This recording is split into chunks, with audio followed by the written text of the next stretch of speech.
As we wrap up 2025, one thing's clear. Uncertainty isn't temporary. It's the world we live in now. Noble Gold Investments helps Americans protect what they've built with real gold and silver, holding value when everything else feels uncertain. Visit noblegoldinvestments.com and take your first step toward a safe future. This holiday season, when you open up a qualified account, you'll receive 10 1-ounce commemorative silver holiday coins. Visit Noble Gold today. Past performance may not be indicative of future results. Investing in precious metals, including gold, involves risks. Consult with your tax attorney or financial professional before making an investment decision. My mornings are chaos. I need coffee that works as hard as I do.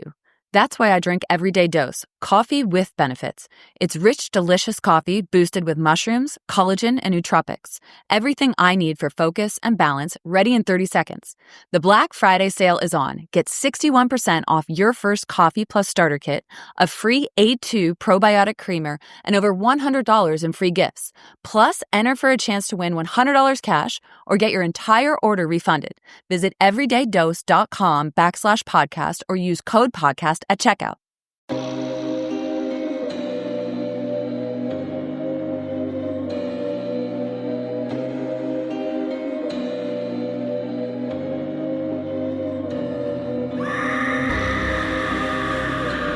Hello, kitties.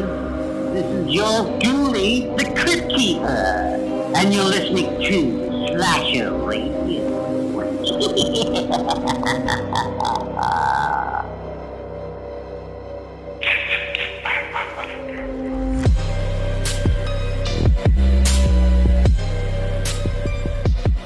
Welcome to Slasher Radio. Yo, it's Mikey Bones, Cat Valor, and Rob Humphrey. What's going on, guys? We were off last week. Good to be back. What's up, creamy butt nuggets? What'd you say to me? Creamy butt nugget? Is that what you just said? He added creamy. Yeah. Is that better? All right. I think it's worse. No. Right? Yeah, it's worse. Don't ever say that again. That's getting bleeped going forward. Why would that get bleeped? That's not offensive. I might bleep when I said it, even. Like, that is bad. It's not offensive. He just doesn't want to hear it. Yeah, I don't want to hear that shit, especially from you. Well, he has to hear it whether there's a bleep or not. I can stop other people, though. I'm trying to help everybody here, man. What the hell? All right. Well, I tried to sweeten it up a little bit. You didn't like it when I just said butt nugget. I thought maybe it would be better. You just got to bleep. I told you, I'm not playing. That's it. I'm opening the file now. All right. We're back this week. We were off last week. Rob was off doing redneck shenanigans stuff, whatever. No sense in doing a show if I'm not going to be here. Nobody wants to hear that. Just you and Kat talking bullshit. Well, I mean, Kat usually does act up when you're gone, Rob. I'm not going to lie. The last few times was rough. Okay. Well, we need someone to act up. Usually that's Rob. Rob do be acting up. I don't know what you're talking about. I did cut out that whole sex tape montage. So I'll put it in here again. Was that me acting up or me once again bringing value to the show? That's another point for Cutwater is what that is. We've got a tally board. Cutwater scoreboard is racking up lately. Nice. Yeah, it is. It is. If you know, you know. All right. Happy birthday, Rob, you shithead. Oh, thank you. Happy birthday. Well, you got to be like that. I sent you a very nice message on your birthday, Mikey. Oh, on that board? Yeah, on your little birthday card board thing. Yeah, this is our first episode since my birthday. Allie did. I'll admit that. Oh shit, I'm far behind on my buttons. I had a shortcut. Huge clown penis. Allie did do a board for me, and that was very sweet. Rob did sign it. Thanks, Rob. I guess I don't know. You weren't very nice. How was it not nice? But yeah, but anyway, so that was our last episode, but it is now Rob's birthday pick, and this might be the most spiteful move of all time. It was a power play, and I think we have no choice but to respect it. I don't know what you're upset about. Jaws is a really good movie. Okay. Rob's been saying, in what time was it? It was sometime this afternoon. It was around 7. Okay. Rob messages us and says something along. What'd you say, Rob? We're picking something else? Yeah, I changed my mind and I wanted to watch Jaws instead. Okay. And me and Kat had already watched The Ring 2. What are you doing? Like, what are we doing here? We watched Jaws, right? No, I watched The Ring 2. Well, but I changed it to Jaws. Kat, are you in on this by any chance? You're outvoted. Yeah, I've already been I've stated my opinion on this one. As much as I would love to and maybe did watch Jaws, Mr. Cat's boyfriend is also in on the ring too. And I don't know if I want to let him become a casualty of the bit. All right. Well, this will be a fun conversation, guys. Don't worry about it. I saw the ring 2 like 20 years ago or something. It'll be fine. Did you not watch the ring 2? I changed it to Jaws. So you didn't watch the ring 2? Don't worry about it. It'll be fine. It'll be fine. It's gonna be fine. I don't know if he everybody listening, I don't know if he watched the ring 2 or not. I can't tell. All right, moving on. What do we have next? Drink roll call? Yeah, we got drink roll call we're going to get to. We got a listener voicemail that we're going to get to, and then we get into shenanigans, nonsense, apparently, with Rob's birthday pick. Also, worth mentioning, because I felt like it wasn't stated on the show, but I feel like with the person in question here, it is definitely worth talking about. Will. Thrill me, Will. Thrill me. Recently stated, I forget, it was on somebody's stream, something about feet, and I think that Will likes feet, guys. Ooh. Oh. All right. Okay. Yeah. So a different kind of thrill. Yeah. And, I told him, don't worry about it. It's not like I'm going to bring it up on the show or nothing. So, Right. Why would we talk about your foot fetish on the show? It's fine. Look, Quentin Tarantino likes the same thing. It's fine. Yeah, you can be a successful director / member of society and still. Right. I mean, look, when you think like Will or Quentin Tarantino, at least Will's not making me look at him. Yeah. Quentin Tarantino's putting dirty ass feet in every movie he makes. All the time. Yeah.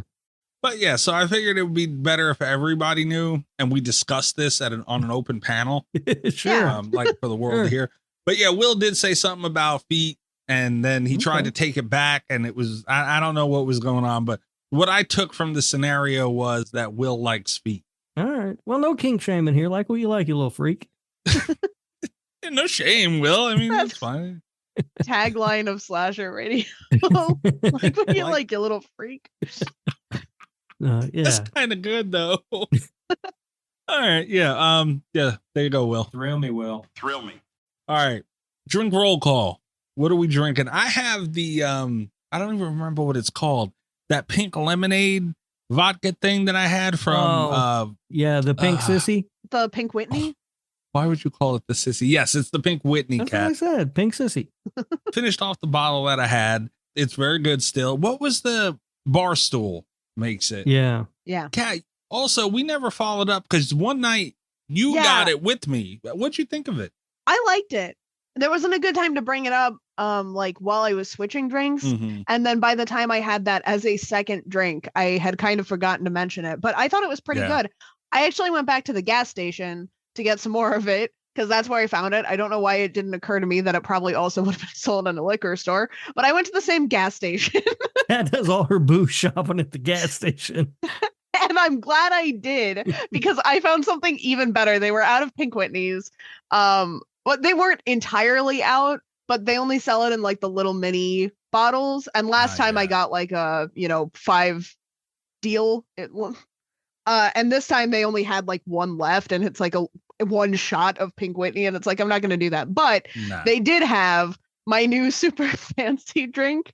We're reaching new. I don't know if this is like a redneck thing. I don't know if this is a white girl thing. I don't know if this is a white girl redneck thing. But they are selling cartons of wine at my local gas station. I'm drinking. I'm sorry. What's a carton of wine? It's a carton of wine. It looks like one milk? of those like carton of milks, but it just says Chardonnay on the side. Oh, dear Lord. You right now. It's terrible. It's gross. I love it. You think? Cat velour. Wow. What the hell, man? They have other flavors, so I'm gonna go back. Are you sure you don't live in the South, Cat? I might live in the South. It's getting more and more south in Ohio all the time. That's true. I am I boring tonight. I'm drinking a beer. I got a Samuel Adams Boston Lager. I'm very happy with it. That's a good beer, though. It is my favorite of sort of like normal beers. Like if you go to a bar and you don't know what beers they have on tap, just ask for a Sam Adams Boston Lager. Chances are they'll have it and it'll be good. All right. Nice. Beer on your birthday. Ain't nothing like it. Hell yeah. Yeah. Drinking my beer, and it's nice. I didn't get to the liquor store before they closed today, and so I was like, all right, guess I got to get some beer. Funny thing is, Rob is a South Carolina man drinking a beer, probably in his underwear right now, and Kat is still more redneck than one Rob Humphrey. I'm not in my underwear, for the record. I'm wearing Universal Monster lounge pants from Fright Rags. Okay. Do you have underwear on at all? No. I got lounge pants on. Who wears underwear and lounge pants? Fucking weirdo. All right. Well, just as I thought. Just as bad, for the record. Oh, also, by the way, Rob, I got you a quick birthday gift. And when we were on Greg's live earlier, I might have got a new Greg button. Oh, nice. Yeah. At Darth Gregor on TikTok, by the way, does live every week, horror content, horror questions, all that stuff. Go check him out there. Every Saturday night at 9 Eastern. Correct. And while watching, Greg successfully broke the Cutwater world record at 4 Cutwaters. There's a little bit more that went into that, but we'll leave it there. But during the live, he was very lively. And this is a button that I got from Greg. I love it at Gabagool.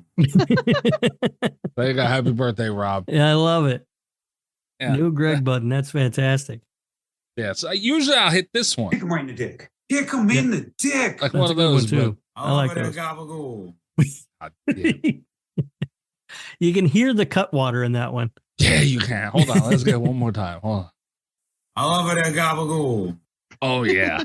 Yeah, it's in there. Damn. All right. Rest in peace, Greg. Yeah. All right. Voicemail. 917-397-KILL. Trace the call. It's coming from inside the house. That's 917-397-5455. We have not gotten a voicemail in a while. They usually text messages now that Ghostface is in charge of the phones. But we do have a voicemail this week.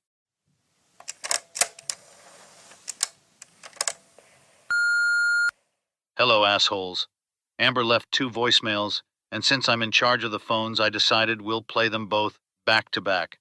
Also, I heard Will the Thrill likes feet. That is sick, even for me. Anyway, here's Slasher Radio Hall of Famer Amber's voicemails. Hi, Slasher Radio. It's Blaze. What's up, everybody? Hello, Rob, my guru of happiness. Cat, my favorite human. I love you. Mikey. God damn it. Mikey. I just wanted to say hi to you, Mikey, and let you know that as many times as I've given you credit and given you good calls and told you how proud I am of you for everything that you've done for Slasher Radio, it's just never enough for you. You just keep taking and taking and taking, Mikey. What the hell, man? You hurt Rob every time you turn around. You're so mean to him. And Kat, now you're throwing Kat under the bus. How many more lives does she have left with you? Come on, Mikey. For fuck's sake, do better. But seriously, I am proud of you, man. And let me tell you something. I'm so glad you're a part of TikTok with Darth Gregor and with myself, Blaze. I really appreciate it. You're doing great, Mikey. Keep your head up, buddy. And quit being so ashamed of our Italian heritage, man. God damn You it. still haven't done your Tony Danza penance. That's probably why you're feeling shitty. Have a good day. She's right. Amber, absolutely one of my favorite people on the planet. Friend of the show, Hall of Famer. Perfect voicemail, as always. Yep. What? Her, Bobby Spitzer, and Al Bundy in the Slasher Radio Hall of Fame. That is correct. Look, she's right. You got to do better, Mikey. Better at what? First of all, I don't know what I'm taking. All I'm taking is eating the pooper. All right, that's what I'm taking. Everywhere. Yeah, I mean to Rob. Look what Rob's doing. I don't know what nonsense he's trying to pull with this Jaws crap. What did I do? I'm not pulling nonsense. I told you guys. Change it to Jaws. We're not getting into that right now. But this is the point. Right here. This is why. There you go. You want to know why? Stuff like that. That's why. God damn it. Oh, yeah. We're on TikTok, too, at Slasher Radio. I'm quickly giving up Honestly, like I'm trying not to, but goddamn, TikTok is a whole different world. It's something, isn't it? Yeah. All right. I got drunk men on White Russians and something screaming at people. All right. Here's the next voicemail.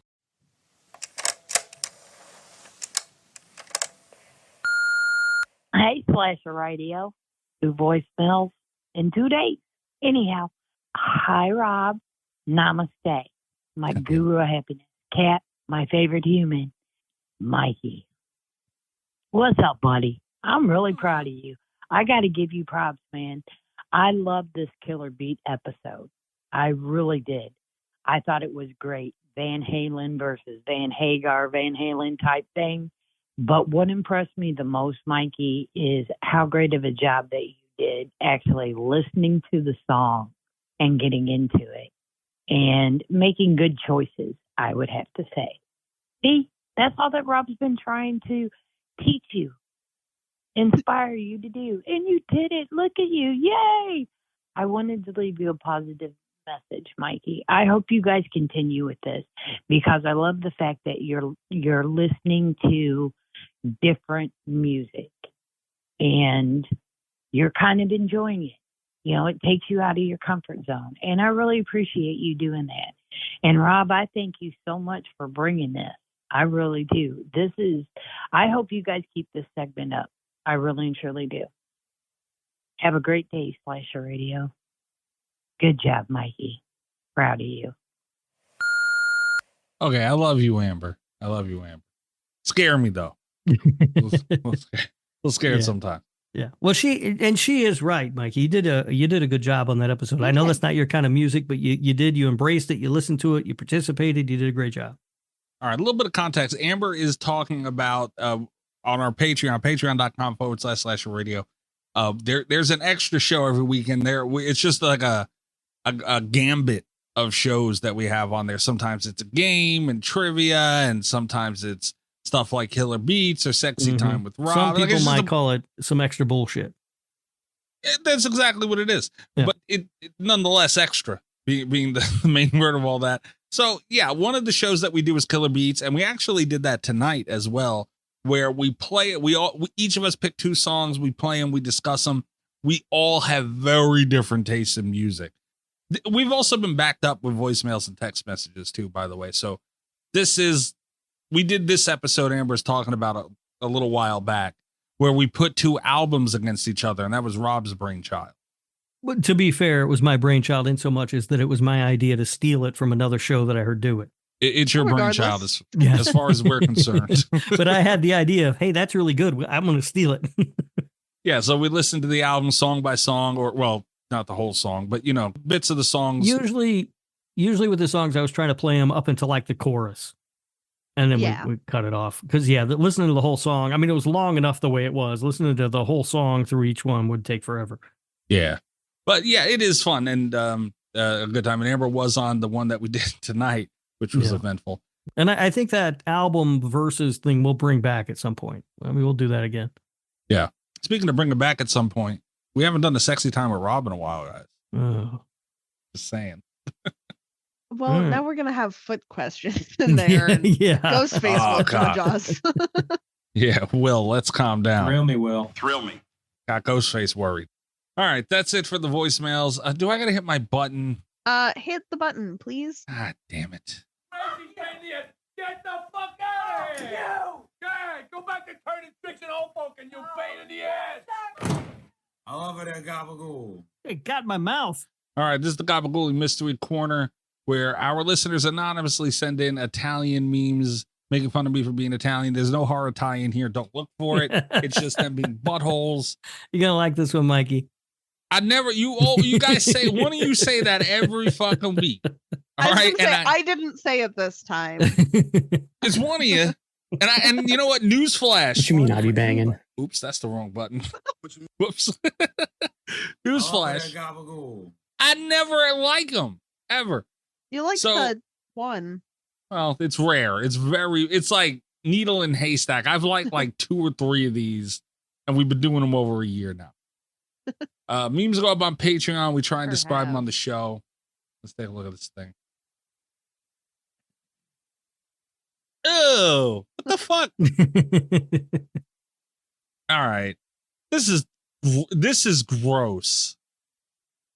It's a meme of, it's a bowl with SpaghettiOs stacked like on top of each other in a bowl shape. So it's a bowl of SpaghettiOs inside of a bowl.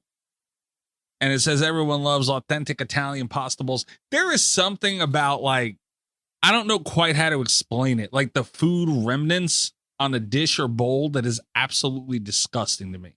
Yeah, I will say that this is on me a little bit because I had a foot one that I've been debating whether or not to show you. And I looked for it today, but it's too far back in the folder. I needed a heads up about the foot context. But since I was back at the beginning of the folder anyway, you get Italian pasta bowls. Right. All And right. Will would have loved it if we'd done the foot one. Right. Someday, Really Will. will. Thrill me. That's right. We can't have that anymore because we'll get too excited. I thought we talked about no more feet ones, man. What do you mean you were looking for one specifically, Kat? I have one foot one left in the folder because we made a no more feet one rule, but I still have it in the folder. I thought today would be a good way to get rid of it. You know, phones have delete buttons, right? Like you could just delete that motherfucker. It'll be gone forever. Strangely enough, they don't delete until after I show them. That's the only way to get them out of the folder. God damn I love it at Gabagool. All right. Yeah, this one's gross. I don't like it. It's not funny. It's just gross. I don't like gross things. I'm never looking at this. Well, actually, I have to look at it again to put it up on Patreon. But after that, I'm never looking at it again. I'm not falling into the trap where I delete it out of, like, I rage delete it now because then I have to ask Kat for it I later. was gonna say one of my favorite things that happens is that Mikey gets really drunk and mad and deletes the Yeah. Gabagooly mystery meme, and then he has to specifically request them. Yeah. And usually, because, you know, like whenever I get done editing everything and done, like I get done, it's a random time. Like I got to bother poor Kat. Like who knows what she's doing. So then not only do I have to ask for it, I have to wait. And I'm waiting on an Italian meme. Like that's so, the irony there is so fucked up. I think the worst one, and I could be wrong, I think it might have been the pasta porn investigation one, but you asked for one of them, and I had also deleted it out of the Gabagooly mystery corner, so I had to go back through to everyone that's ever sent me a Gabagooly mystery meme to try and figure out where it came from because I was not about to look up pasta porn. Well, let's just put it this way. You wouldn't be the only one of us on this show that has looked up pasta porn due to this segment. So still, by the way, have not got the nerve to ask anybody to watch that with me. So it remains unseen. Rob, what are you doing tomorrow? Not watching that, I'll tell you that. Happy birthday, Rob. Yes. Yeah. In honor of my birthday, I just wanted to throw out here a Tony Danza fun fact. Are you fucking kidding me, man? Just one. Despite his tough guy image, Tony Danza is a trained ballet dancer. Oh. Did you know that, Mikey? Robert Humphrey. Where are my balls? It got my mouth. Why? It's my birthday episode, Mikey. It just wouldn't feel right without a Tony Danza fun fact. You son of a bitch. Okay. All right. Okay. That's nice. Real nice. I got a Tony Danza thing on Discord. I showed you guys that not too long ago. I was so mad. I was so mad. Fucking somber, man. He told me he's been listening and he's been backed up. I didn't know he was that far back. Yeah, he's pretty far back. Yeah, he's back there with Kat's boyfriend. And Tony Danza apparently just sends me a Tony Danza meme out of nowhere on Discord. Minding my own business. All right. Is that it for the Italian crap? Yeah. That's all I got. All right. What you mean I be banging? God damn, I hit that wrong button. I love it at Gabagool. All right. It's unfortunate. Like I like the button so much I keep hitting it. Like it's a really good button. It's unfortunate what he's saying in it. All right. That's it for the Gabagooly mystery crap. We are going to take a really quick break and we will be right back with Rob's birthday pick that was supposed to be Ring 2. We'll talk about it. As we wrap up 2025, one thing's clear. Uncertainty isn't temporary. It's the world we live in now. Noble Gold Investments helps Americans protect what they've built with real gold and silver, holding value when everything else feels uncertain. Visit noblegoldinvestments.com and take your first step toward a safe future. This holiday season, when you open up a qualified account, you'll receive 10 1-ounce commemorative silver holiday coins. Visit Noble Gold today. Past performance may not be indicative of future results. Investing in precious metals, including gold, involves risks. Consult with your tax attorney or financial professional before making an investment decision. Hey, what's up, y'all? Kelly Clarkson with Wayfair. My favorite thing about the holidays? Decking out my whole house. It's not a competition, but if it was, well, I'd win the season with Wayfair. Outdoor inflatable Santa? Got it on Wayfair. Trees, lights, and ornaments? Wayfair. Hosting must-haves like dining sets, beds, sheets, and towels? Wayfair. For everything in your style delivered with fast and free shipping, visit Wayfair.com or the Wayfair app to win the season. But again, it's not a competition. Wayfair, every style, every home. When you buy LG, you get so much more than just an appliance. You get more done, more cost savings, more peace of mind, and more control. Because LG appliances are designed to do more. Like washers and dryers with AI tech to take out the guesswork. Refrigerators that fit in tight spaces and keep food fresher longer. Or ranges with precise induction cooking and easy cleanup built in. All with the style you want and reliability you can count on. So you can get more from your home every day. LG Appliances. So much more. Make life easier with LG. See the latest models and savings now at LG.com.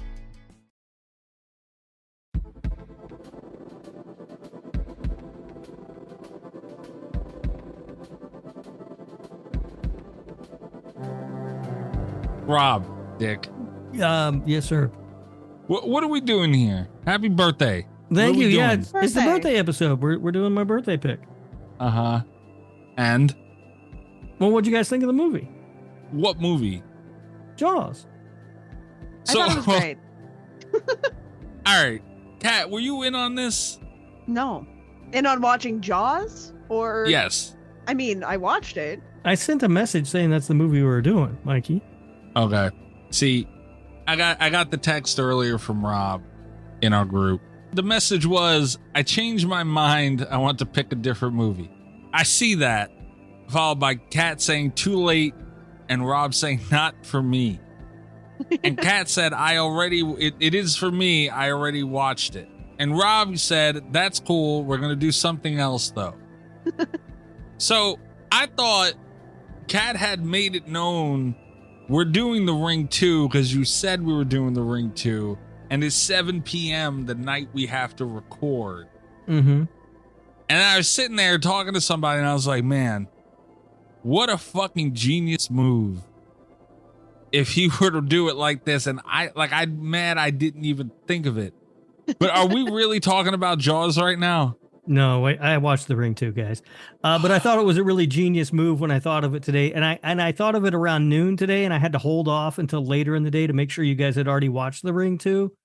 My favorite part about this bit is that even though I knew that it was going to end up being a bit, because Rob is the best one at getting us with fake outs, I decided to just watch Jaws anyway. And it was a great evening. I was going to say, I'm sorry about that, Kat, except you got to watch Jaws. Yeah, like I'm not even mad. And it was a choice. Like I did the math in my head. It's like, this is almost definitely a bit. But if I treat it like I don't know, I get to watch Jaws.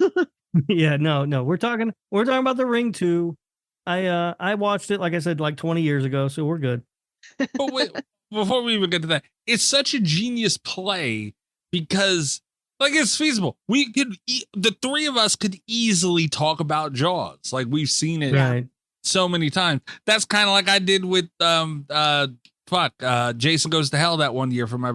I could talk about that movie left and right. I don't got to watch it to talk about it. So you really kind of could have pulled that off here. Yeah, no, I didn't. I didn't want to do that to you guys. I watched The Ring 2 this evening. All right. Yeah, you're better than me, because if I'd have thought of that, you best believe I'd have set you guys up for failure. And I will say, while I was doing my math, I was like, this would be a very funny bit, so it could be real. And then it was like, no, because Rob always gets us. And then it was like, and then I'm pretty sure that he's going to watch The Ring too, because if anyone was going to pull something like that, it would be Mikey. But then I remembered the Jason Goes to Hell play, and it was like, Rob might be doing a long con. Like, he might want revenge for Jason Goes to Hell. Kat clearly put more thought into this than I did. It would have been a tie-in for 2 years of my birthday picks, dude. It would have been the most genius thing of all time, honestly. You know, I'm pretty sure the payback for the Jason Goes to Hell was Kiss meets Phantom of the Park. Son of a bitch. I hate that movie so much. You did revenge wrong then, because Mikey got to see Kiss meets Phantom of the Park. No.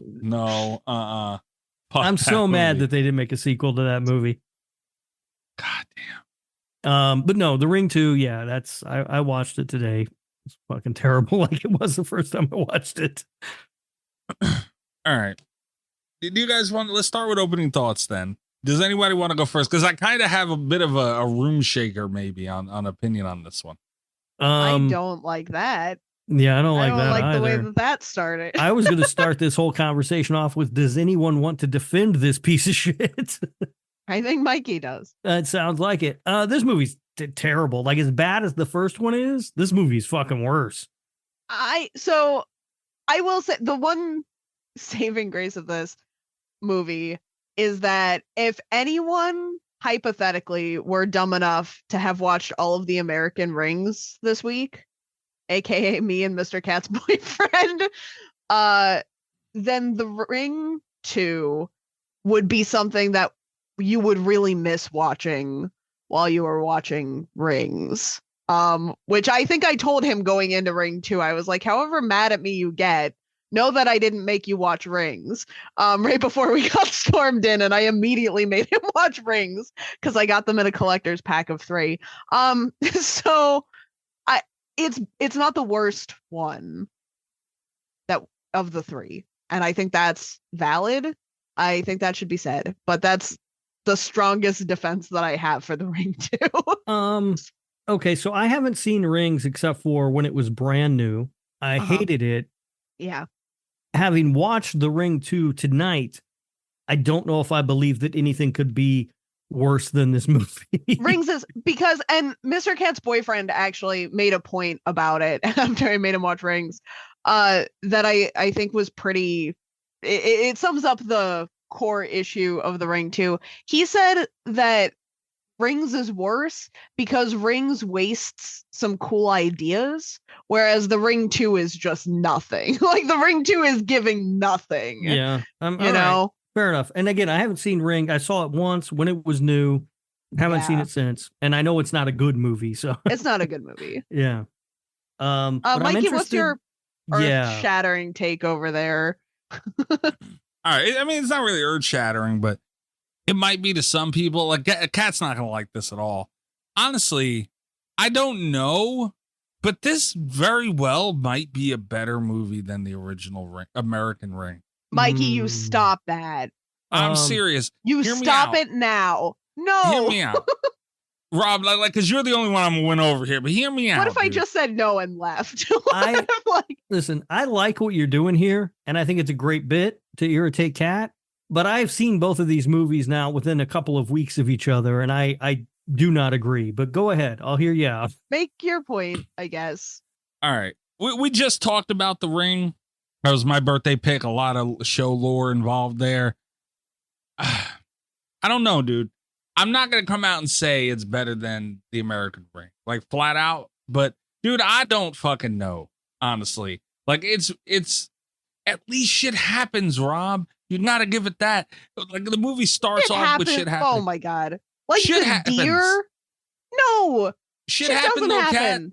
That shit did not happen. The movie starts with shit happening. happening. Watch the tape is what happened. He's right in the sense that there's no long scenes of somebody looking something up and reading a book and writing something down. There are long scenes that don't belong. So that's what I'm saying. Like, it's not free of those sins completely, but there's a lot less of it. The complaint that I have with this movie, and I think the thing that makes it worse than the first one, is that this movie has some cool stuff, like creepy stuff that happens in it. But it seems like a bunch of people sat around a room and went, wouldn't it be creepy if? And they never bothered to put a story together. Yeah, you're right. There's no fucking story here. At least the first one was telling me a story. This is just showing me random smashed together creepy shit that it actually isn't even all that creepy now. I was going to say, my issue with it is that it's really not that creepy. I think maybe the creepiest scene is where the water is going to the ceiling. And that's when I said creepy, I think what I actually meant, creepy was probably a bad choice of words. I think cool is a better word. Yeah, that might where be somebody was like, wouldn't it be cool if the water was on the ceiling? And then they were like, yeah, let's do that. Wouldn't it be cool if a bunch of whatever those things were, deer or whatever, attacked the car? Yeah. But there's no story in there at all. It doesn't make any sense. And it also, like, we talked about this last week or last episode when we talked about The Ring. It has like this really cool dramatic moment where they spend a bunch of time building sympathy for Samara, and then at the end it was like, you helped her, and like the twist is that she was the villain the whole time, which of course she was the villain the whole time. And this one is like, well, she might be the villain, but all she really wants is a mom. Also, she might be the Antichrist, so don't worry about that. It's okay to kill your kids sometimes, folks. And it's like, whoa. Yeah. Like, the messaging is really just kind of all over the place for this one. Yeah, because there's no consistent story or plot to build any of that into. It's just there. It doesn't. It's really disjointed, and it doesn't work because I don't feel like I'm being told a story of any kind. And it feels a lot like, I guess you could make an argument that there was kind of a concept where by destroying the tape, Samara being freed but no longer beholden to the tape decides just to possess a kid. But like, that doesn't feel like a continuation of the story of The Ring. It feels like someone wanted to make a possession movie and thought that the kid from The Ring was creepy. Well, the kid from The Ring is creepy. That fucking kid, we'll talk about him in a minute. But no, I don't disagree with a word you guys said. This movie sucked. It's bad. That being said, I think it might be better than the original American Ring. Stop Rob, it. let me ask you this.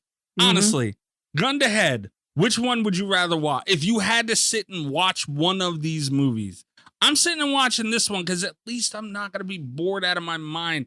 I see what you're saying because more does seem to happen in this movie than happens in the first movie. It's just the stuff that happens in this movie doesn't mean anything. And I did get really bored watching this movie. I started playing on my phone, just like last time. I was playing on my phone. I was like, dumb shit would pop in my head, and I'd be like, "Oh, I should Google that." And I get my phone to look it up. Like, do any fish have feet or whatever the fuck came to my mind. Just because I was so bored because stuff was happening, but it didn't seem to matter. No, none of it mattered. Yeah, no. So gun to head, I still think the first one's a better movie. I don't know, man. Better made, sure. Like, obviously, absolutely. I mean, I guess, honestly, that decision for me would be solely based on runtime. Which one's shorter? And that was the other thing. Why is this one 2 fucking hours as well? Neither one of them win there. Well, which cut did you watch? I don't know. Because, hold on a second. I don't know. Where'd you watch this? On Paramount Plus, there are 2 cuts. Oh. I didn't know this on Paramount Plus. I wish I did. Yeah. So Paramount... Hold on, I'm trying to get this pull up, but my Paramount Plus keeps, why don't you just work? I was watching this on Pluto TV, but I forgot that Pluto TV has a glitch that doesn't let you, like, something messes up with the ads and you can't fast forward or rewind anymore. Okay. And it fucks up if you do. So the cut that I watched was 1 hour and 49 minutes. Me too. There's another cut on Paramount Plus that is 2 hours and 7 minutes. God damn. I chose the short one. Mikey, can we bleep this out? Oh, Can we bleep out the run times? I'm gonna be honest. I think I made Mr. Cat's boyfriend watch the one that was 2 hours. No, then that stays. Yeah, no. I did not watch from Paramount Plus. Last episode in preparation, I actually found a box set of these 3 movies. I'm calling it a box set very generously. It's just kind of a bunch of DVDs shoved into a case. But I did find all 3 of the American Ring movies in a collection that I purchased for cheaper than it would have been to rent The Ring. Which makes sense, having watched all of them now. But yeah, we only got one option, and I'm pretty sure it was over 2 hours. All right, so you watched the unrated cut. Yes. I did not. And I picked it based solely on runtime. I was not going to give a minute more than I had to of my life to this fucking thing. So I've actually seen a little bit more Ring 2 than anyone here. Maybe it makes sense to Kat, Mikey. Well, let's not. At least make sense to someone. The extra 20 minutes tie the whole film together. Well, I don't know if it did, but what I will say, since we know that there are different versions, I'm going to run this past you guys because I don't know what was and was not cut. I do have one nice thing to say about this movie. I have like one positive. I liked this from the Ring 2 thing, and I was going to save it for later, but we're going to get it out of the way.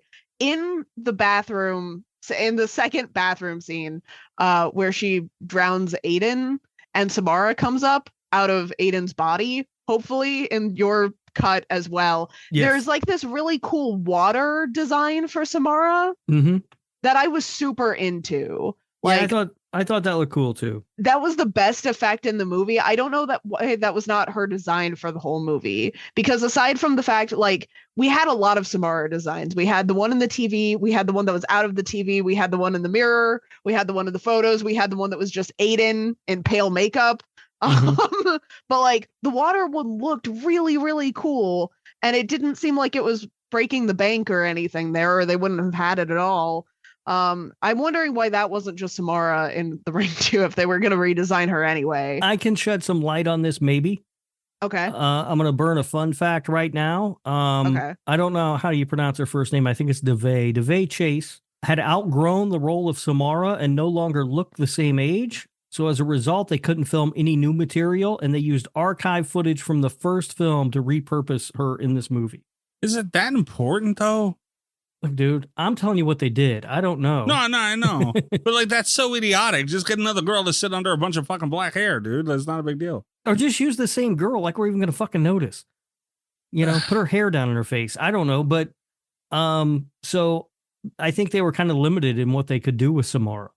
Well, I'll tell you what they could have done is just use the water one the entire time. Yeah. Because I never noticed that she wasn't the same age. It definitely wasn't footage from the first movie, and I think it was really cool. I think it was footage from the first movie that they altered with digitally. Well, they could have just kept doing that. That would have been fine. It would be like, because, and we were talking about this too. I was talking about this with Mr. Cat's boyfriend, because like you have all the Jason Voorhees designs. Which was my favorite part of Jason Takes Manhattan. It would be like if we only got to see waterlogged zombie Jason for like 30 seconds, and then it was just like he was not there the rest of the movie. It was a different Jason from the franchise. Like, it was very frustrating that we didn't get at least one full water Samara movie. They used archive footage from 5, and it was just Roy running around that fucking blue mask. Yeah. Since we're saying nice things about the movie, I had one nice things that I also wrote down. And this is very, very minor, but it was the only nice thing I'm trying to say about this movie. There was one scene that I appreciated. And it's the scene where she goes to talk to the adoption agency to find out about Samara's adoption. Okay. And the lady says to her, and I don't know why this scene's in the movie, it's pointless. But she goes to the adoption agency. She asks about the records, and the lady says, no, they're still sealed. Privacy laws still apply, and I can't give you any information.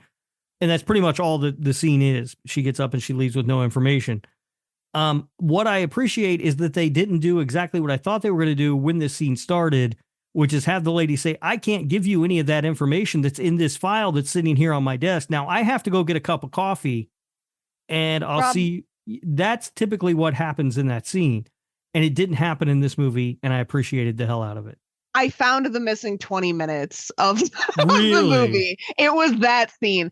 That's not what happens in the scene. What happens is actually a lot, I don't want to say dumber, because that was also what I thought was going to happen, was she was going to be like, but I can leave that information here.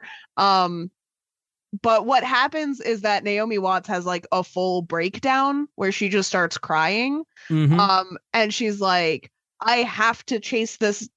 I have to figure out what happened to the girl, because she has the same rare psychological condition that my son had, and it's fatal, and he only has so much time left. And then they have that scene again later on in the movie. Like, this is just a sob story that she invents so that people will let her have access to medical files, and they spent way too much time on it. Okay, yeah, no, that I don't remember any of that from the cut I was in. Basically, she goes, she asks for the information, they tell her no, and she leaves. No. And that's it. I thought for sure she was going to like sneak back into the office or something, but it never really came back. And then also, I'm sure at least one of these cuts made it into the movie. I have to imagine that the other missing minutes went to the like weird flashback Yes. Samara vision footage. I did read that was something that was cut out. Because that was in there like a whole bunch of times. Where it was like, we get to see Rachel finding the book and the photos and everything before she finds the book and the photos. And then when she does find them, she has flashbacks to the photos being taken and the book being given to Samara. And it's like, we get it. So yeah, anyway, but that was the only nice thing I found to say about this movie. You mentioned the Samara effect coming out of the tub. That did look good. All the other effects look like trash. Yeah. Honestly, I hated that one. Really? I thought it looked good. The deer awful. or whatever is famously, in my mind, some of the worst CGI I have ever seen in a movie. Oh, wait a minute. No, it wasn't. Yeah, it was. Dude, yeah, it wasn't that bad. It was bad. Terrible, Mikey. They're strangely enough, I feel like the CGI in this movie was better than the practical effects, and that is a huge crime. I didn't think the deer looked bad. Like, it looked ridiculous, sure, but like, what else is that going to look like? It looks fake as hell, Mikey. It did. Of course it did. Mr. Cat's boyfriend pointed this out. Some of the windows repair themselves like mid-scene and then re-break. Look, I don't think this movie had a tremendous budget. Like, I'm sure it had a good amount of money, don't get me wrong, but like, do we want to discuss the budget right now? Yeah, what is it? $50 million. $50 million? Mm-hmm. Mikey. Who gave them $50 million to make a fucking Ring 2 movie? What did they do with it also? Where'd it Are go? CGI deer that expensive? Was it like $1 million per deer? Yeah, Like, yeah. $50 million they had to make this movie. In 2005, right? Is that when this came out? Yeah. Yeah. Well, Yes. sure. It didn't look bad for 2005 CGI. Well, okay. Maybe It didn't. maybe specifically for other animals that had been CGI'd in 2005, but we still can't convincingly CGI a full animal. We shouldn't have been doing it in 2005 for sure. I don't think it looked bad. Like, I mean, it did. Again, it looked ridiculous, yes, but how does that not look ridiculous? Also, You know, while like- we're talking about the deer was the. So this is something that I thought was interesting because last episode we talked about the green, about how green the ring was, the color grading, Very green. Very green. on the movie. Shot And through pond water. I thought it was really interesting because I remembered, and I almost brought it up that week, but I was like, no, I want to see if I'm right, if I'm remembering it correctly, because I haven't seen The Ring 2 since, I'm guessing, 2005. I remembered the deer scene most of all, but in my head, it was super green. Like, it was outrageously green in my memory. And I'm wondering if I didn't just project the like color grading from the first movie onto the movie that I remembered best, onto the moment that I remember best from Ring 2, because it's really not that green of a movie. No, it's not. And even though you guys were kind of swaying me where I was like, is The Ring 2 green? Maybe. But like, having seen The Ring 2 for comparison, it's just like a nice, homey, cozy town in like Washington or wherever. And it's like, I kind of wish it were green. Like, not that I'm afraid of green, not that that would have made the effects convincingly spooky, but it would have been something, right? To make it look like a horror movie. I was super glad that it wasn't green because I wasn't sure. Like I had, the only thing I remember about this movie is those ridiculous looking fucking deer. Before I sat down to watch it. And so going into it, I was like, God, I wonder if this is going to be fucking green like the first one. And it wasn't. And I was super, super happy about that. I like the idea of it being this homey, small town feeling setting with this, you know, if the stuff that they were actually showing in the movie was actually creepy and shit, I think that would have been really effective. It wasn't. So I was gonna say, I think if it had been done better, I wouldn't have minded. Yeah, but and I believe it was set in Astoria, which is a cool town there, where the Goonies was shot. that one makes sense that it's a small hometown that's cozy. And Yeah. Goonies overrated, by the way. yes. Anyone who tells you they like the Goonies only says that because they have nostalgia from when they were a kid. Can we talk about the kid in this movie? Yeah. Why is he still an old ass fucking man baby? I mean, Why? honestly, It would be weird. It would be weirder to me if he were a normal kid at this point. The kid in this movie is one of the things that makes the most sense because he remains consistent from this movie or from the first movie to this movie. But it's so annoying to see. While I was very annoyed to see him again, because he annoyed the hell out of me in the first movie, at least he was consistent and it works. They play with that a little bit in that when Samara has possessed him, he's calling her mommy. Yeah. And honestly, that kid calling her mommy is creepier than him calling her Rachel. That's true. I do want to point out with Aiden and Rachel, though, like, this movie made me feel a lot less sympathy for Rachel because in The Ring, it feels more of a situation where like a Lorelai and Rory situation. They balance each other out. Like, she's very chaotic. So the fact that she has a very independent child makes their relationship feel very natural, even though the kid is weird.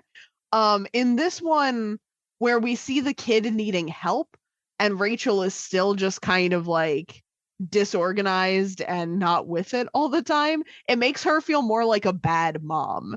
Like, this no longer becomes an unconventional family dynamic and it becomes neglect at some point in The Ring too, which I think kind of sucked because it was like in The Ring, we're rooting for her a lot more, I felt like. Well, and also I think that the chaotic nature of her character doesn't work that well in this movie because the little sliver of a story that they are trying to tell is that she left her high pressure job in Seattle to create more of a stable home for Aiden and to spend more time with him. So she's working at a small town newspaper. They're living kind of out in this small town. So she's bad at it. In theory, she should have come back to Earth a little bit, right? And her life should be less chaotic. That was the whole point. But somehow she's still just a mess of a human being. Yeah, and it does make it feel kind of, it makes it feel bad. It made me like Rachel less. Yeah. Not Naomi Watts, though. She's still good in this movie. She's great. I don't know, man. Did you guys see that scene where the kid got up, like when she was calling him down for dinner and he put his fucking book down away and like the way he got up, like it just like, dude, that kid might piss me off. Like, he's top 5. Pisses me off more than any other, maybe top 3. Like, he really makes me mad. Rob was talking about like Googling random shit. Here's a fun fact for you that Mr. Cat's boyfriend Googled instead of watching The Ring too. That kid retired from acting not terribly long after this movie. He is an attorney now. Just like he's been an attorney the whole time. Yeah, it just like old man. I was gonna say he done retired. That guy, like, you get arrested for something and your attorney shows up and it's the kid from The Ring. He looked the same. Like, how'd you never age, dude? Why were you so old then? It really truly annoyed he annoyed the shit out of me. There was even a scene where it cut, I think it was after he had like the nightmare or something. None of this made any sense.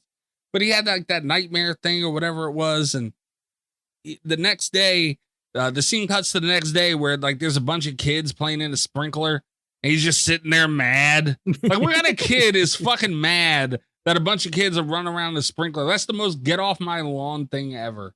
I was a like sprinkler kid. If I saw any kind of like sprinkler or fountain or whatever, I was in the water. I was playing in the water. Yeah. I was that kind of kid, but this was fall. Like, everyone's got their winter coats on. And at first I was like, oh, it's Aiden wearing a winter coat because he's cold. He's possessed. But all of the kids playing in the sprinkler also had full winter attire on. Yeah. And I was like, oh, come on.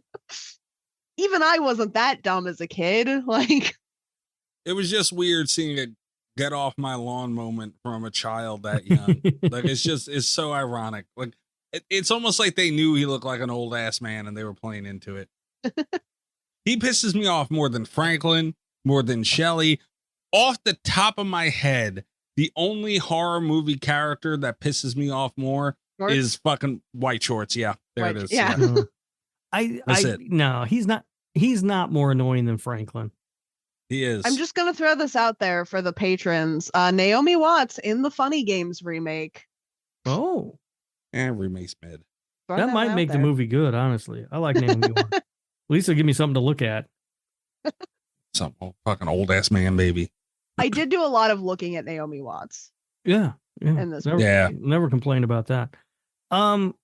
Going to the beginning of the movie, which I thought at first was kind of a fun setup for the movie, but then annoyed the shit out of me. Mm-hmm. If you watch this tape and you know that you have 7 days and then you're going to die, why would you wait until you have 2 minutes left to try to trick somebody into watching it? So that was something that really bothered me because I kind of liked the setup where he's like, I liked the idea of the setup where he's like tricking a girl that's had a crush on him into doing it. Like, it felt very sinister on his part, which I thought was a good continuation of the fact that it's kind of a sinister thing to do to someone anyway. Right. But it's like, and I get the idea that like the date ran longer than he thought it was going to. She got kind of emotional on him and pulls this big, like, why now thing, and he has to talk her back into going into his house and stuff, and he loses track of time. I get that, but why do you wait until the 7th day? Like, I'd be doing this shit on day 6 at the latest. No, if I watch this movie or this video on a Monday, by Wednesday my ass is tricking somebody else into watching it, right? Like, I'm not fucking waiting. You had 7 days, you procrastinating motherfucker. Get your shit done. And then also, like, and again, leading into the very, very dumb ring mythology that continues on from this point, I guess it's fine that we establish the fact you have to be looking at the tape to see it. Yes. But there's this really weird thing where he seems to think that she has to put the tape in, press play on her own, but like Samara can be tricked by her just covering her hands, like her eyes with her hands. I thought that was really dumb. I can see it though, because it, like, you got to struggle with it, doing that to somebody maybe. But yeah, I mean, if you're gonna do it, you might as well like, don't wait till then to do it. Just fucking do it. What are you doing? You have a week to not die. You know what I mean? Get it done. But I could see the complexity with making that decision. But yeah, like, either if you waited that long, either you should have just did it already, or like, you probably weren't okay with doing it to the point where you're just gonna die, man. Like, don't even bother if you waited that long. Like, who knows if it even worked. Yeah. And we saw that girl. We saw how that girl turned out. She would have been better off dead than in that catatonic state that she was in. I don't even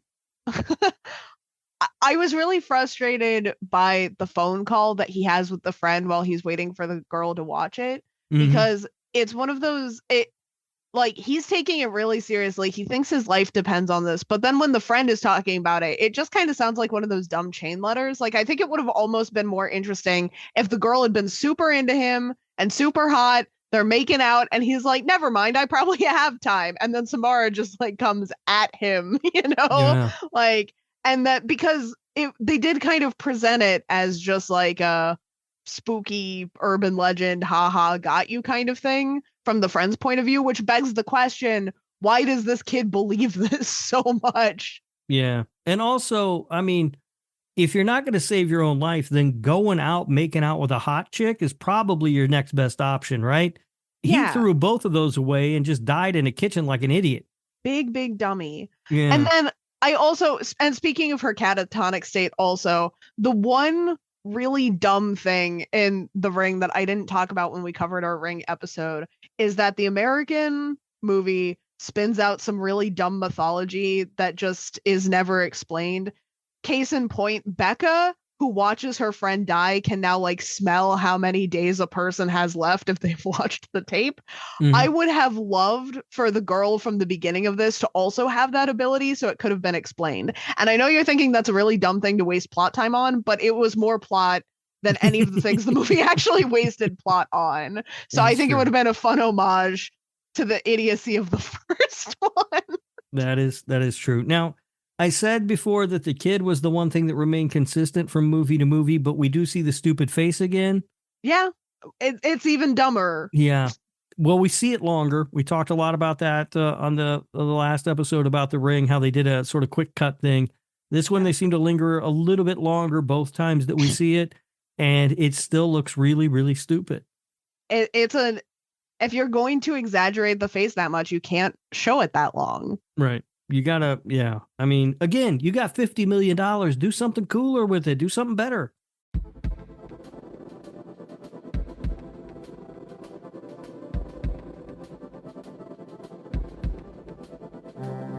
Yeah, I cannot believe they had that much money, man. Like, I truly could. I can't believe it.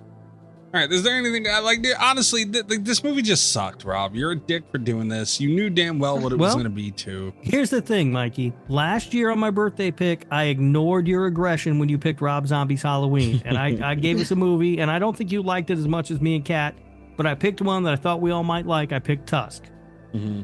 And then you and Kat, she picked something nice for, I don't remember what your birthday pick was, but it wasn't I don't remember what it was last year. Wasn't a spite pick. It was a nice pick. Everybody was playing nice until your birthday rolled around, and you picked the spite pick. Now, what was I going to do? I had to come back. I should have watched fucking Jaws. I had to come back with something strong. I wanted to mention a couple of, one major complaint about this movie, though, is this, as a similar complaint that I had to the first one, which is I still don't understand the fucking rules. Sure. When I watch this movie. Because they're thrown all over. Yeah, because at some point in this movie, Samara / Aiden, while she's possessing Samara, or Samara's possessing Aiden, seems to have mind control because she makes the doctor inject herself with the air to kill herself. But I don't understand how. She wasn't even touching her at that point. Usually she touches people and they see shit or whatever. Yeah. So that didn't make sense. At some point, Aiden visits his mom in her dream, but none of that's ever explained how that works, how he can just do that now. That was the thing that really got me, because they kind of made it a point. They're like, well, Samara can't sleep, so she can't see us when we're sleeping. And then Rachel immediately drugs Samara so that she is sleeping and uses that time to talk to Aiden, which I thought was very dumb. And also Aiden, it gave him Freddy Krueger powers that I don't quite understand. Yeah, all of a sudden he's one of the fucking dream warriors. He can just meet up with other people in their dreams or something. It's fucking stupid. It doesn't make sense. Nothing does. Even the deer we were talking about. It goes from horse to deer. Like, dude, what the fuck? Why? And in the first movie, am I mistaken, or wasn't the well underneath a cabin? Like they had to rip up the floorboards? So that one, it was underneath a cabin when they found it in the first movie, but the well in the tape was from the time period when Samara was pushed into the well, which was before the cabin was built. Into the tape. Yeah, she was pulled into the tape. All right, fine. I'll give him a pass on that. I mean, I didn't pick up on that. I don't know why I'm defending this, but yeah. All right, I'll give him a pass. I was very confused, though. I was like, did they just move the well, or did they tear all the cabins down? What the fuck is going on here? Oh, that's the best part of the movie, by the way, to me. The fact that we got, well, like when the mother gets pulled into this well world or whatever, it was very interesting that we were able to kind of explore that world. Honestly, like I like that a lot. That would have been a better movie for me. It would have been like, because it wasn't going to be, I don't think there was a possibility that The Ring 2 was ever going to be like a great movie, right? I wish they had just bought into the concept really early that they were going to be silly and have some fun with it and let Rachel explore like a cool videotape world. It had some like Slender the 8 Pages vibes going on in there. It was spooky. It was staticky. I kind of liked it. Yeah. Yeah, that would have been cooler than what we got, because what we got is essentially nothing. Like it's a bare bones almost story that they're trying to tell in this movie. And also that would have made more sense with like, because Rachel destroys the tape and then she's stuck in the tape, and it would have all been about the tape. Yeah. Instead, the whole tape thing just kind of disappears in this movie. Yeah. And we're stuck with now Samara's out in the world possessing a kid. She's kind of like Chucky. She's trying to possess a kid now. Like, it's just fucking dumb. I didn't get it. I didn't like the direction it took. I didn't understand. I still don't understand what they were trying to accomplish with this movie other than make a sequel and make a shit ton of money. Yeah, I'm interested in hearing the box office for this. I did say that there was no scenario where this was like comparable to The Ring. I think, and while I was rewatching The Ring this last time around, I checked. It said that it was based off of both the book and the movie. I think an interesting take would have been if the American Ring, instead of following any of the scenes from Ringu 2, if it had just straight up followed the book. I don't know how it would have done that, honestly, because the plot of the book hinges on Sadako being a lot older than Samara was, but following that kind of like, she's a sentient virus walking out in the world now, I think that could have been really cool. I don't know how much I expected them to do it. I want to throw this movie further under the bus, though, and just say that as someone that has also, within the last couple of years, seen Ringu 2, The Ring 2 is a lot worse than Ringu 2. Like, it went way off the rails, but it does steal one shot, like, perfectly from the movie, which is crazy because this is a context where, like, I feel like the shot made a lot less sense.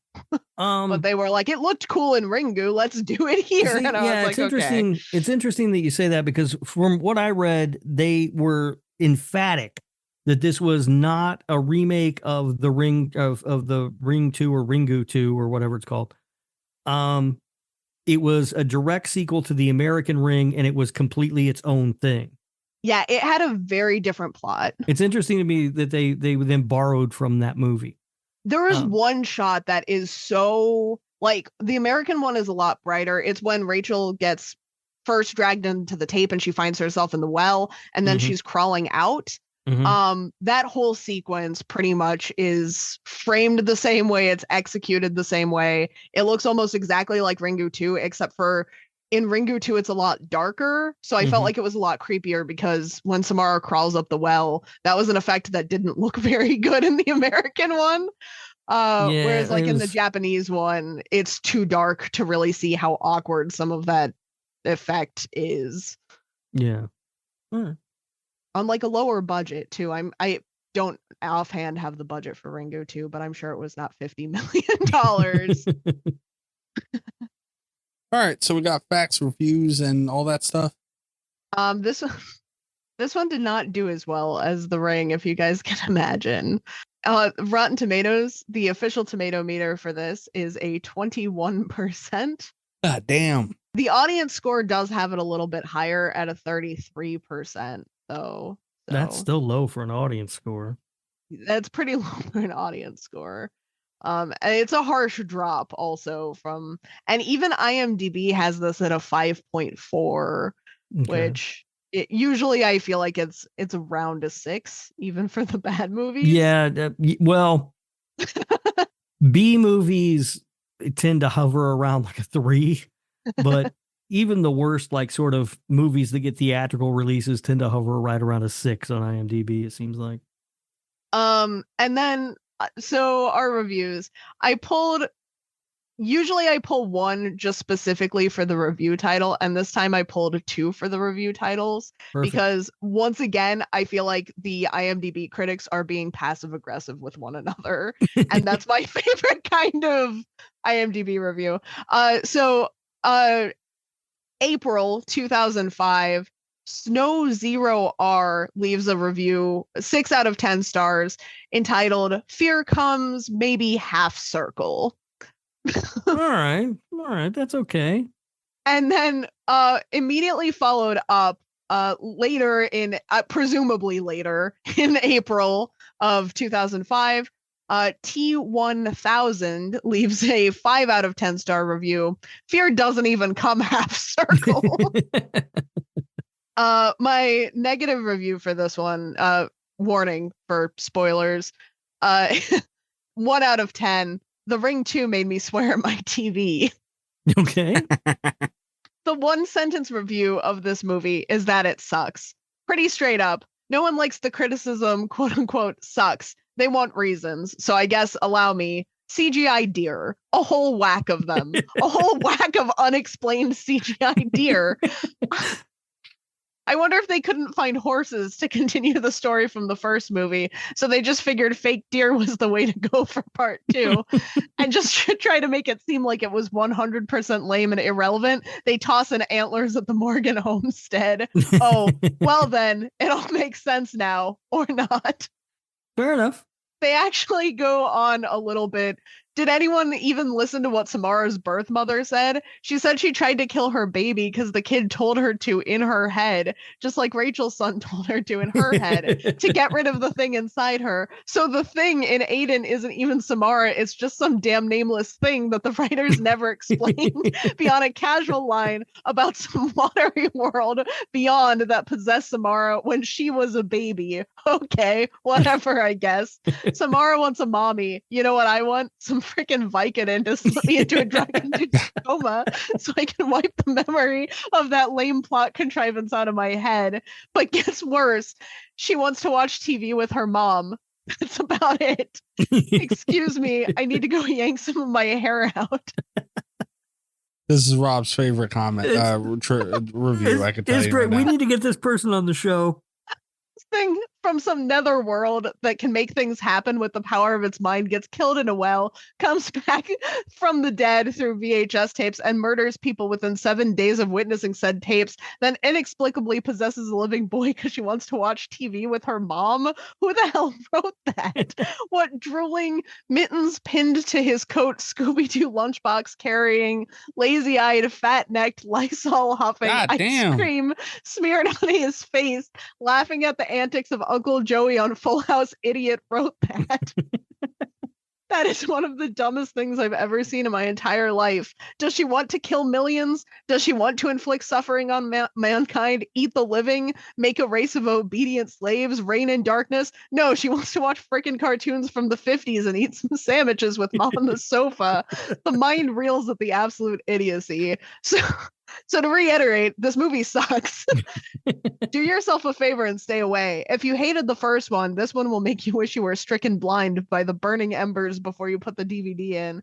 If you liked the first one, this one will make you mourn for a half-decent story and a film that doesn't induce bile production. And if you saw this one and liked it, we clearly can't be friends. I'm sorry. I'm sure you're not a nice enough person, though.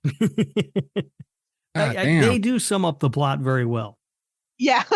Yeah, that is like he gets much, it. Yeah, what it's all about.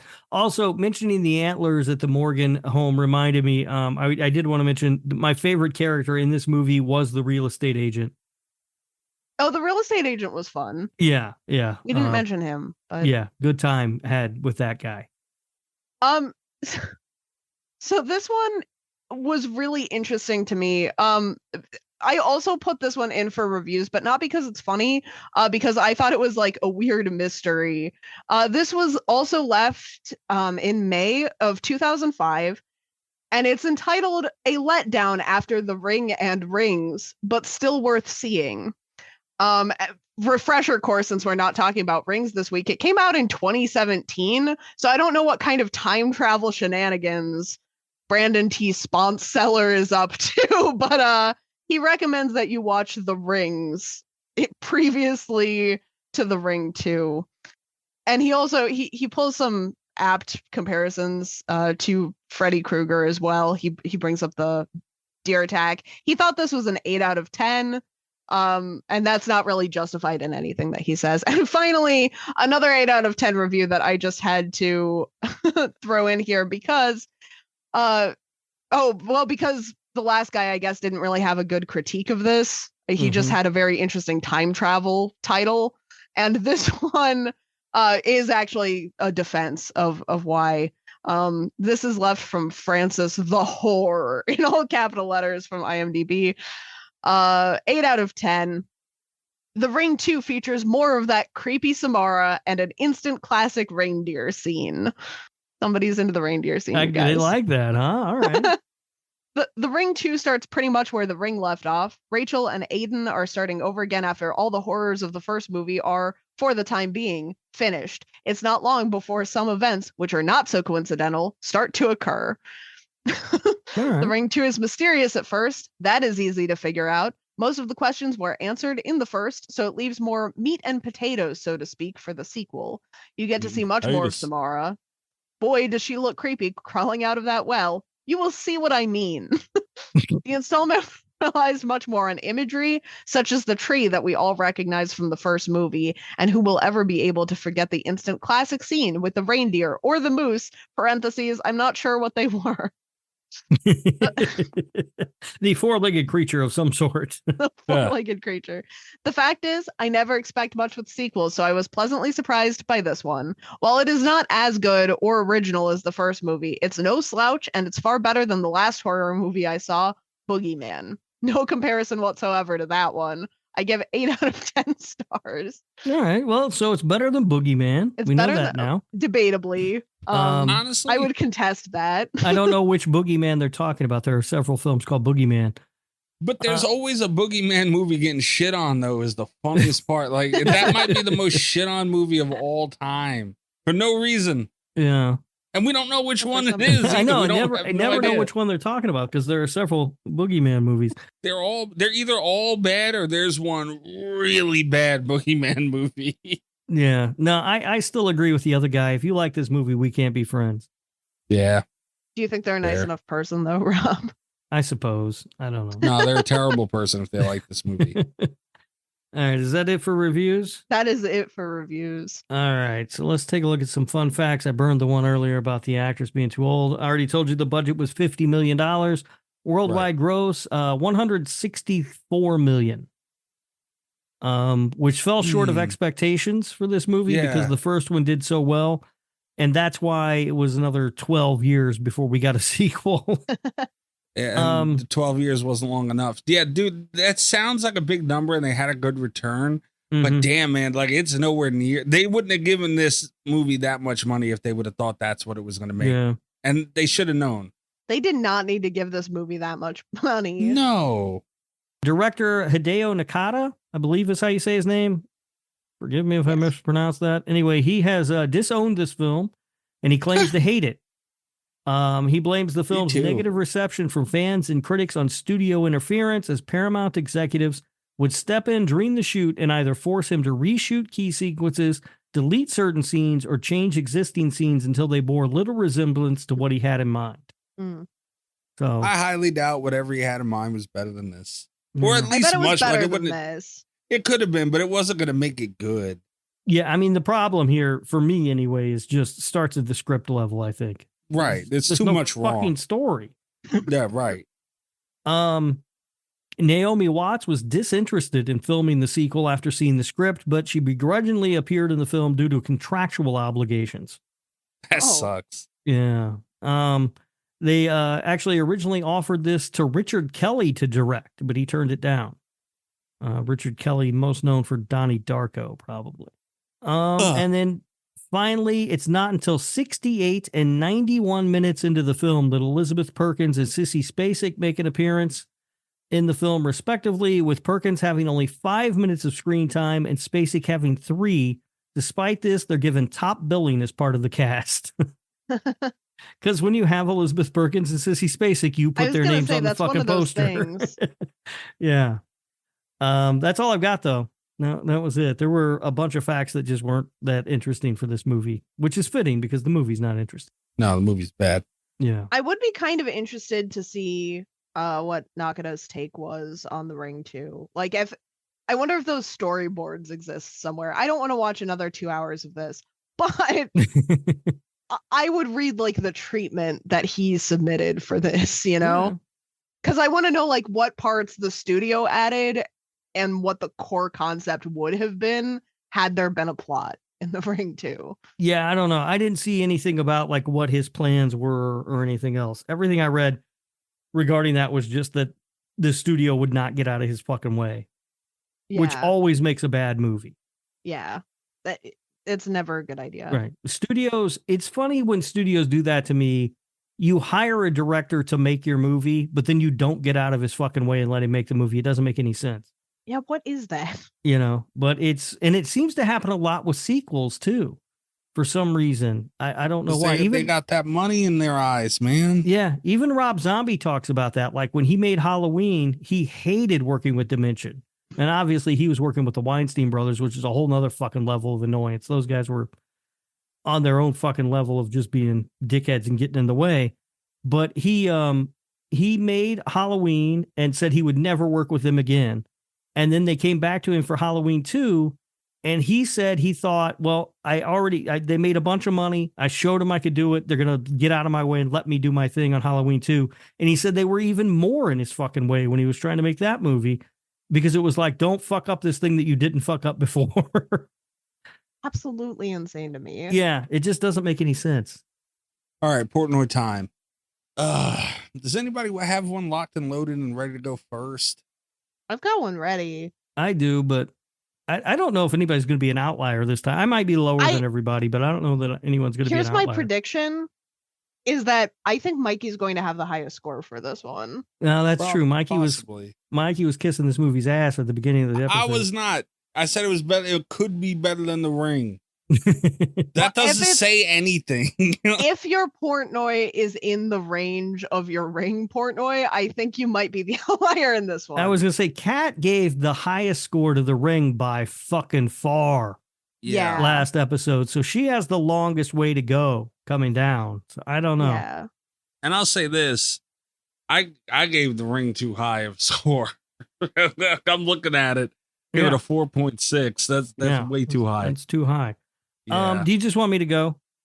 Sure. All right. My favorite character in this movie was Quint. I thought he was exciting when he was out there on the boat hunting. Oh, no, we didn't do that movie, did we? This fucking movie. This is nonsense. This is a fucking nonsense movie. It's a waste of time. There's a bunch. It doesn't even feel like a movie. It feels like a collection of scenes that people thought would be cool, loosely tied together with some sort of bullshit plot that they put together at the last minute because they realized they had to have a through line. It doesn't make sense when compared to the first movie. It doesn't make sense within itself. It's a mess. The only thing that I am giving it credit for is the consistent performances of Naomi Watts and the guy who played the boy who played the the full man that played that child. The grown ass old man that played that child in the movie. Grown ass man.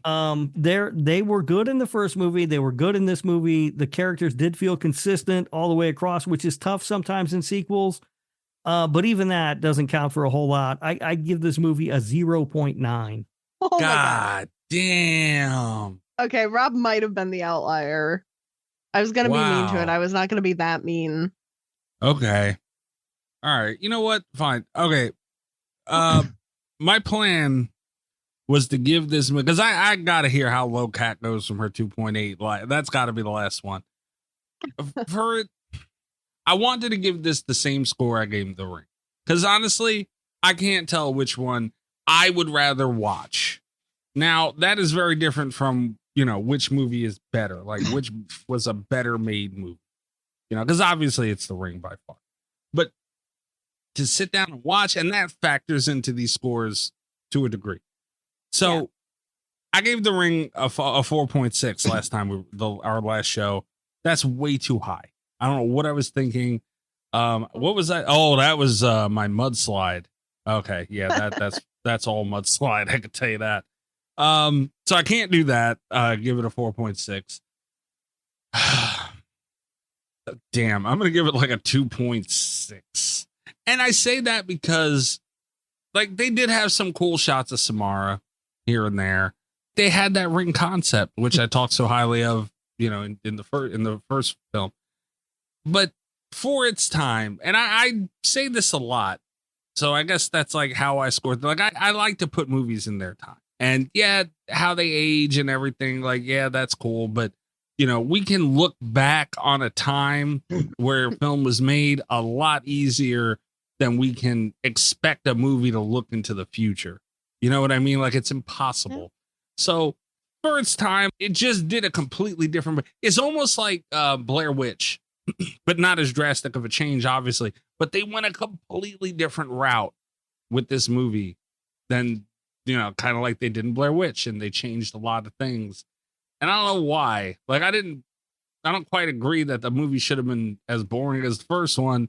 But then they also kind of went a little extreme. Shorten the fucking movie. God damn. Can we get an hour and a half Ring movie? Please, for the love of God. Please, maybe that'll be good. 2.6. Chris is like looking up. He's like, how long is Sadako 3D? God damn it, Chris. Also, old ass man baby pissed me off. God damn. I cannot get over that fucking kid. Thank God he retired from acting. I don't want to see his old young ass anymore ever again. The kid is the one thing in the Ring and in Rings or Ring 2 for Mikey. You know, Mikey always has the one thing that he latches That's onto. it. The suit. Fucking It's the suit of these two movies. He always looked old. Like, I don't know why. Who directed him to do? Is he just like that? What the fuck? 2.6. So Rob is the outlier, but I was correct that Mikey had the highest score for this. I had kind of a tough time ranking this one because usually in my ranking system, and this is kind of a ballpark statement. It's not true for every movie that has been Portnoyed on this show, but usually like 5 is a perfectly average movie. Things that are below a 5 are things that actively bore me. And then things like in the 1 to 2 actively offend me or I have some kind of personal vendetta against for some reason. I will say this falls really solidly into the actively bores me, which is just like, that's usually around like a 3 to 4 scoring for me if that's like its biggest sin and it's not wasting a bunch of stuff. I think The Ring has a lot of potential, but I don't think that as a sequel, I can say The Ring 2 wasted the potential of that. You know, like they were scrambling for a story. I was bored. It's not that great a sin. That being said, I had a really tough time finding nice things to say about this. Like, I thought Samara looked kind of cool in that one shot. I think Naomi Watts gave a fine performance. Like, I don't know. It was hard to find stuff to bring it up out of my, like, Cat is offended scoring. And I think those two things that I listed, plus just kind of, you know, the realtor and the fact that I have a fondness for The Ring was just enough to pull it ahead. I gave it a 2.1 to be generous. And that's like as high as I can possibly go for this. And I felt bad about it because it's like, you know, other movies that are just boring are like in the 3 to 4 range usually, but what'd you give this it? one Kat? doesn't. 2.1. God damn. Okay. I thought you were going to go lower, not going to lie. Okay. No, That's like fair. you and I ended up having the closest score, but you were highest. Well, I have to be massively offended by this movie. I just had a birthday. The oldest man in the world just got a year older. I don't have that Not as much old time. as that man, baby. I don't have that much time left on this earth. I can't be wasting it with their bullshit. You chose this movie, Rob. I just want to throw that out there. Mikey chose this movie, and we know that, Cat. God damn it. Well, yeah. You didn't have to do this, though, man. Like, you could have found something else annoying. There were plenty. That's the thing that's the bitch of it all. There are so many movies that you like that I hate. And you still picked a movie that you knew. You hated it more than me. Yeah. But I still, when I watched it, I did smile a little bit because I knew you had to watch it too. Son of a bitch, man. And happy birthday, Mr. Cat's boyfriend also watched The Ring too. Oh, was it his birthday? No, happy birthday to you. I made him watch this. Oh, I see. Okay. All right. Yeah. I mean, that does make me, I mean, I hate to dole out. We all punishment suffered together. to that young man, but you know, I remember what he said about Friday Part 3. Well, yeah. Happy birthday, Rob. I love it at Gabagool. All right. That's right. Everybody, I my birthday is coming up. I want everybody to raise a toast and have a drink, except for Greg, who I'm sure sworn off alcohol for the time being. He sure did. Kick him in the dick. Everything's confirmed. So should we talk about next week's guest real quick before we go? Yes. Well, yeah. Also, before, thank you very much to next week's guest for also joining the Patreon as well. Yes, he did. He told me that he signed up for the Patreon just so he could see the Gabagooli Mystery Corner memes. So God damn it, we appreciate that. My good friend from Australia, Tim Davis, is going to be a guest on the show next week. He's Oi. Stop it. He's one of the hosts of the Dummies of Horror podcast, and he has selected a movie already. Do you guys want to know what it is? Yes. Yes. Next week, we are going to be talking about The Lost Boys. Oh, Christ. That's on me. I was optimistic. I was too optimistic. We were worried who he might come from. Turns out he came for all of us. He came for everyone. All right. Okay. So be it. I really wish it was a Final Destination movie. At least it's not during Pride Month. At least I don't have to roast a community beloved movie during Pride Month again. Nah, there's always next Pride Month for that. I'm guessing he likes this movie a lot, Rob. Do you know? He does. He does. Okay. Oh, boy. So there All will right. be a defender of it. There will I feel good about that because I several times have been called out for my less than enthusiastic approach to The Lost Boys. Ooh. All right. Well, yeah, so we'll be talking to Tim next week. Thank you, Tim, for joining the Patreon. That was very nice of you. Patreon.com/Slasher Radio to get you in on that too. Tiers starting as low as $3 a month. The fucking tier 2 and up, where you get an extra show every week. You get all the show, all the tiers get the shows ad free. They get all visuals for the show, the Gabagool Mystery Corner. I love it, that gabagool. That Correct goes, me if I'm wrong, Mikey. That might be our most lucrative segment now. I'm telling you, it should be a Patreon only thing at this point. Like, fuck them. No, it's Seriously. reeling people in because they want to see the memes. I guess. Well, no, honestly, Kat, since you brought it up, Rob's face is probably still the most lucrative thing from the show, unfortunately. Well, that's not a segment, though. No, That's not a segment. That's just our amazing merch. And it's because you won't sell the Slasher Radio approved ricotta stickers. Or the Rob's face shower curtain as well, because that's what everybody wants. That was going to be a big money maker, and you scoffed at it. You think that guy still listens to the show? Will? I hope so. Will Dalphin? Yeah, he still does. I talked to him not too long ago. Really? We were Yeah, DMing. Never hear from that dude anymore, so I don't know if he's still listening. I'm glad. Does he still have the shirt and mug? If he quits listening to the show, he'll just be stuck with a shirt with your face on it. Like, that in some ways is worse than a tattoo. Like, that's a lifelong commitment to the show. And a mug. He also bought the mug. Which his wife refers to as the mug with that weird guy's face on it. And whoever we used for merch at the time, that shit wasn't cheap. So yeah, Kat's right. Like, you've decided you are not going to have spent that amount of money on some stupid shit like that for no reason. You are going to stick. This is a lifelong decision.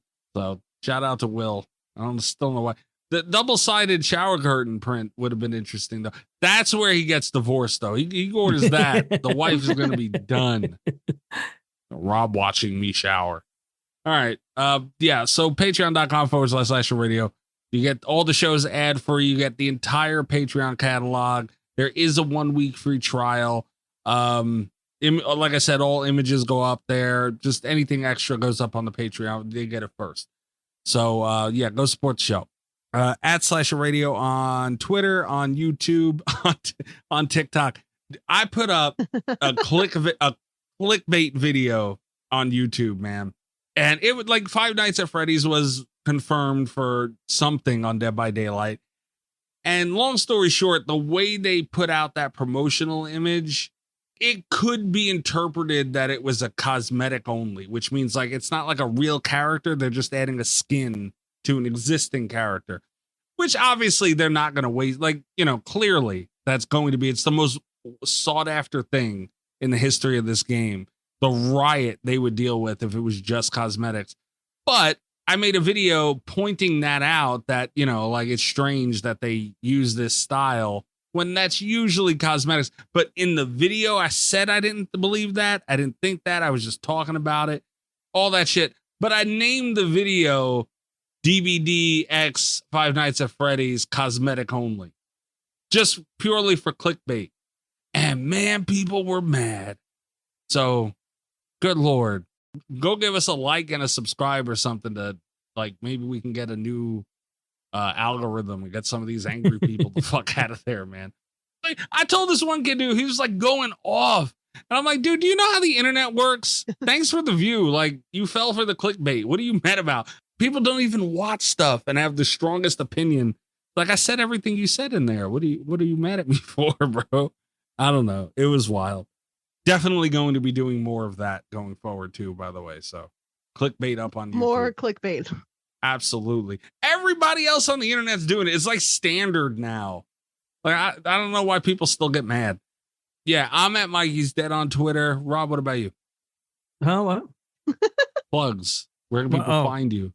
Is that where we're at? I wasn't paying attention really. Were you drinking some of Greg's White Russians? No, I just wasn't paying attention. Like a lot of times during plugs or whatever, I kind of like zone out because, you know, I've heard your shit a million times. I don't need to hear it again. I already follow you on Twitter. You know what I mean? Except for that one time you blocked me and ruined all our group chats. Broke a lot of group chats that way. I didn't know that was going to happen, to be fair. You forgot to follow me back for like 2 weeks. You can find me on Twitter at RadioRob123, and you can listen to the other show that I do with Kat, the Nick fucking Woo Cagecast. That's Nick effing Woo in your podcast players. And we just released our episode on what was the last one we did, Kat? Was it Knowing? Yeah, it was Knowing. Yeah, okay. And G-Force is coming. Yeah, let's talk about fucking G-Force.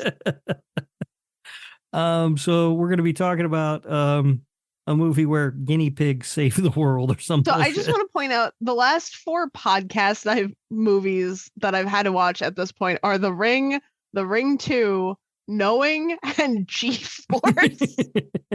In case anyone is wondering how my media consumption is going. You need to go see Trap. I should. I'm going to go see Alien Romulus this week. I'm excited. Yeah, I'm looking forward to that. Cautiously optimistic. I want to get one of them popcorn buckets.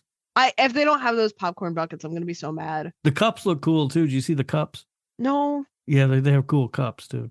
Are at the same theater, right? Like the same. They're both at Cinemark. No I have no. I'm not going to have to go to a second theater to get a matching cup. Yeah, I have no clue who's selling what.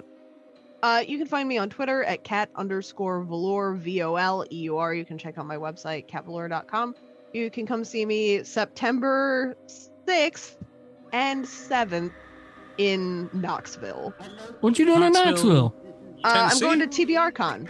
What the fuck is TBRCon?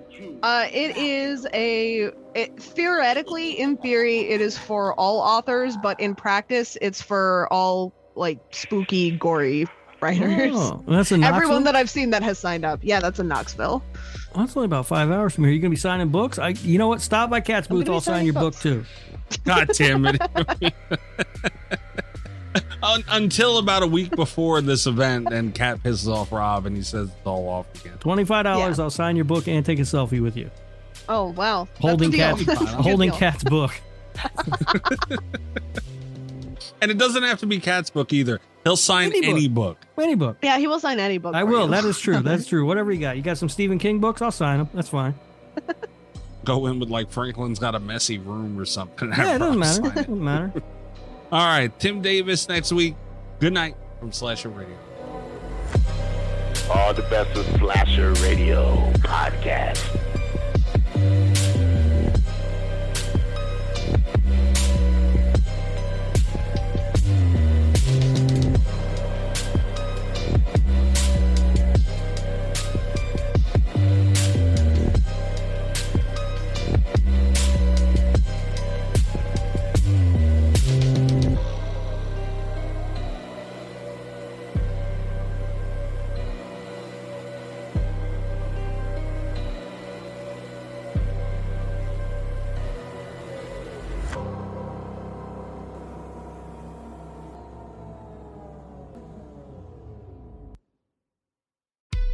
When you buy LG, you get so much more than just an appliance. You get more done, more cost savings, more peace of mind, and more control. Because LG appliances are designed to do more. Like washers and dryers with AI tech to take out the guesswork, refrigerators that fit in tight spaces and keep food fresher longer, or ranges with precise induction cooking and easy cleanup built in, all with the style you want and reliability you can count on, so you can get more from your home every day. LG Appliances. So much more. Make life easier with LG.